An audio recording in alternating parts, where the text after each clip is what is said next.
பவித்ரா, கரூரில் தாவேகாவினருடைய அந்த பிரச்சார பயணத்தின் போது ஏற்பட்ட அசம்பாவித சம்பவம் காரணமாக 41 பேர் உயிரிழந்திருக்கக்கூடிய சூழலில் தற்போது வரை 41 பேரானது உயிரிழந்திருக்கிறார்கள். இந்த சூழலில் தான் விஜயை கண்டித்து சென்னையின் பல்வேறு பகுதிகளிலும் இந்த போஸ்டர்களானது ஒட்டப்பட்டிருக்கிறது.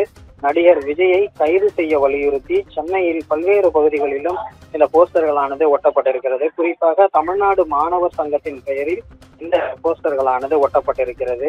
ஏற்கனவே நேற்றைய தினம் அவருடைய இல்லத்தை முற்றுகையிட முயன்ற இதே மாணவர் சங்கத்தை சார்ந்தவர், அதாவது தமிழ்நாடு மாணவர் சங்கத்தை சார்ந்த இளைஞர்கள் அவரது வீட்டை முற்றுகையிடுவதற்காக முயன்றிருந்தனர். அப்போது அவர்களோடு காவல்துறையினர் நடத்திய பேச்சுவார்த்தையின் அடிப்படையில் அந்த முற்றுகையானது தடுத்து நிறுத்தப்பட்டு அந்த இளைஞர்களும் திருப்பி அனுப்பப்பட்டிருந்தனர். இந்த சூழலில் தான் இன்று இரவோடு இரவாக பல்வேறு பகுதிகளிலும் இந்த போஸ்டர்களானது ஒட்டப்பட்டிருக்கிறது. குறிப்பாக இந்த போஸ்டரை பொறுத்தவரை பல்வேறு வகையில் அவர் கண்டனத்தை குறிப்பிடும் வகையில் 39 அப்பாவி உயிர்களை பலிவாங்கி தப்பி ஓடிய விஜய் என்கிற அரசியல் தற்கூரியை, கொலை குற்றவாளியை கைது செய்ய வேண்டும் என கண்டன வாசகங்கள் அடங்கிய அந்த போஸ்டர்களானது ஒட்டப்பட்டுள்ளது.